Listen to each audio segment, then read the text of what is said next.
Assalamualaikum warahmatullahi wabarakatuh. Perkenalkan, nama saya Nirma Wajah, nomor absen 27 dan nomor NIM 02. Saya berasal dari Prodi Pendidikan Bahasa Sastra Indonesia. Di sini saya akan mempresentasikan hasil pengamatan saya yang mengamati pembelajaran media via online. Di sini lembar pengamatan saya berisikan tabel aspek pengamatan, uraian aspek pengamatan, tidak atau tidak centang, dan hasil pengamatan dalam hitungan jumlah siswa atau rentan nilai. Di sini kurang lebih ada nilai 4, 5 sampai 10, 11 sampai 15, 16 sampai 20, 21 sampai 34. Dan di sini saya akan mempresentasikan yang pertama tentang aspek pengamatan verbal.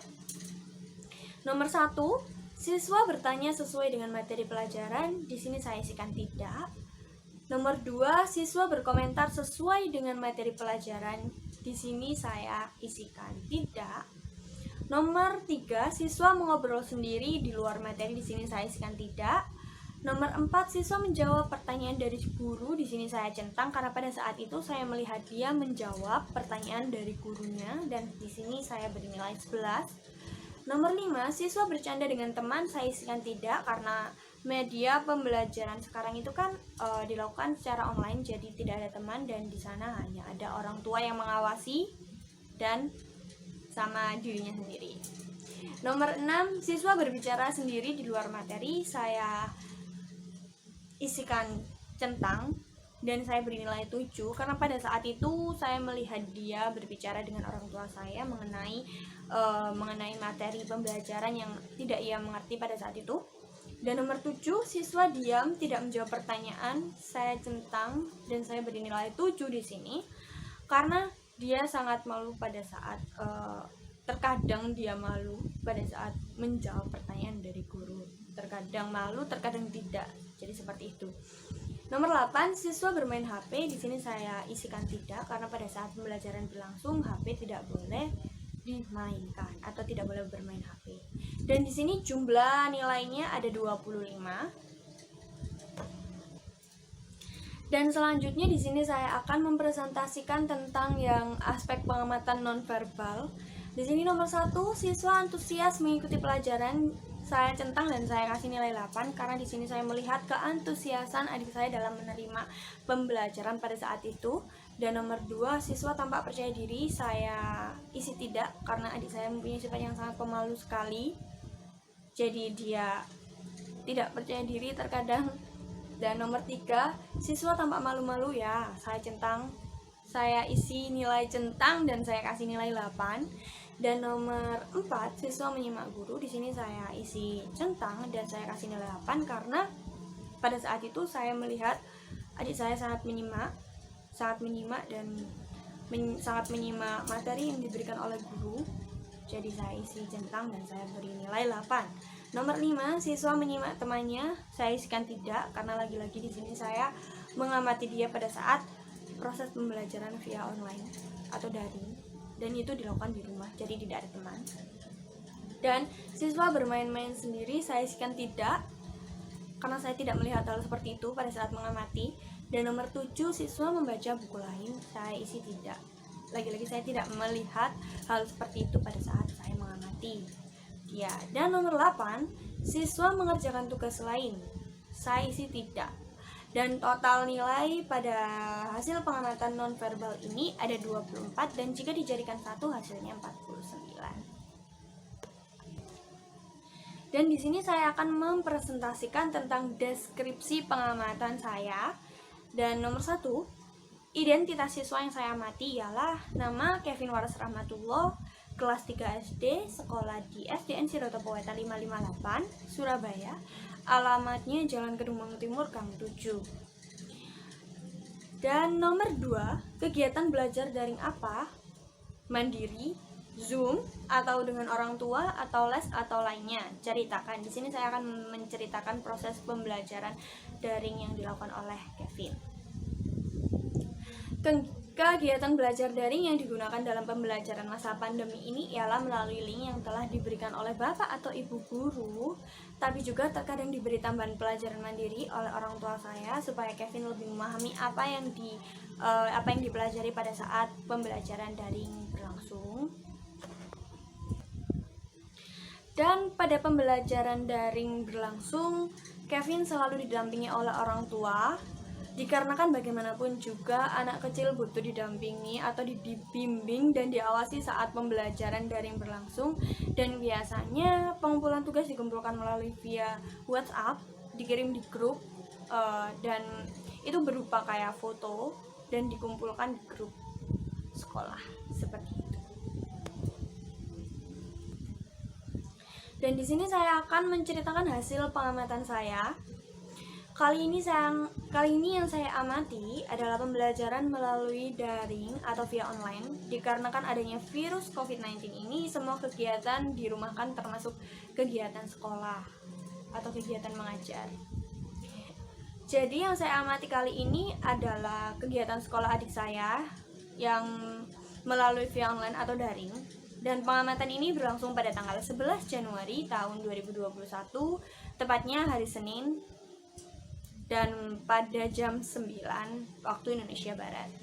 Pengamatan ini dilakukan di rumah saya sendiri, karena yang saya amati adalah adik kandung saya sendiri.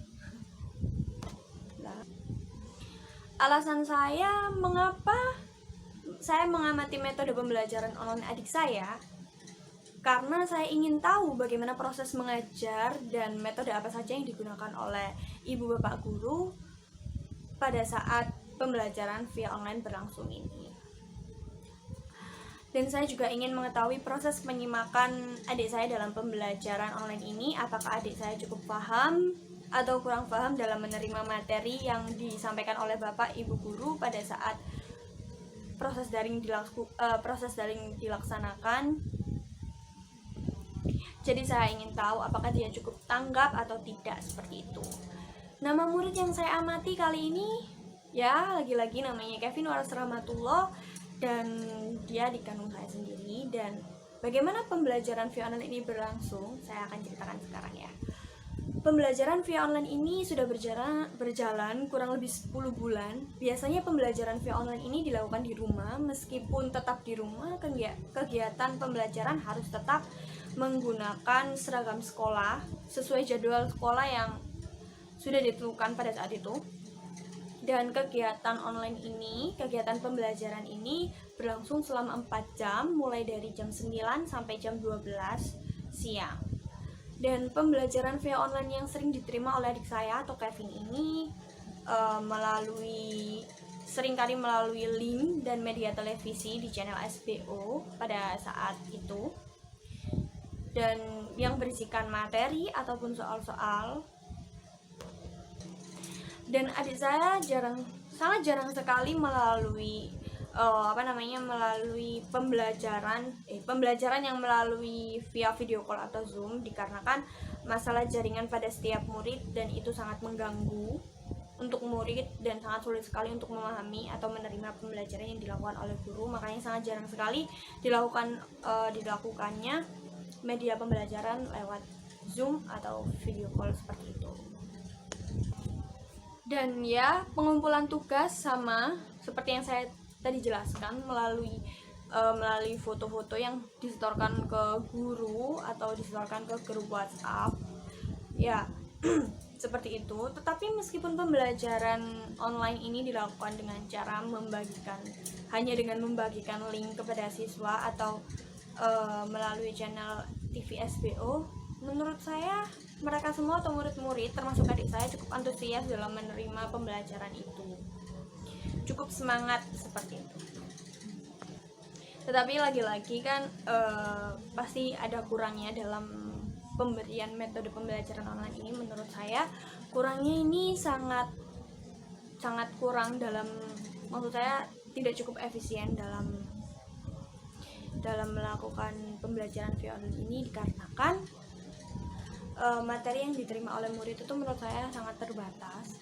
Dan jika tidak ada tambahan pembelajaran atau les tambahan dari orang tua, menurut saya menurut saya murid-murid akan jauh tertinggal materinya. Ya, dikarenakan setiap anak mempunyai cara penyimakan yang sangat berbeda-beda dan cara pemahaman yang sangat berbeda-beda. Ada yang sekali hanya dijelaskan dia paham, ada yang berkali-kali dijelaskan dia baru paham. Dan menurut saya jika tidak ada pengulangan pembelajaran oleh orang tua atau tidak dileskan, itu menurut saya murid-murid akan tertinggal pelajarannya seperti itu. Jadi harus dilakukannya les penambahan atau metode pembelajaran tambahan oleh orang tua. Dan menurut kendala anak dalam menyimak ini yang saya lihat dari adik saya mempunyai kendala dalam menyimak ini adalah dikarenakan pembelajaran melalui via online ini atau daring. Kendala dalam menyimak yang dialami oleh Kevin ini kurang bisa menerima atau memahami materi yang diberikan oleh ibu atau bapak guru. Jadi maka dari itu Kevin diberi tambahan materi oleh ibu saya atau orang tua saya supaya dia bisa memahami materi yang diberikan oleh bapak ibu guru pada saat pemberian materi tersebut. Jadi seperti itu hasil pengamatan atau hasil observasi yang saya amati pada media pembelajaran online ini. Ya, terima kasih dan wassalamualaikum warahmatullahi wabarakatuh.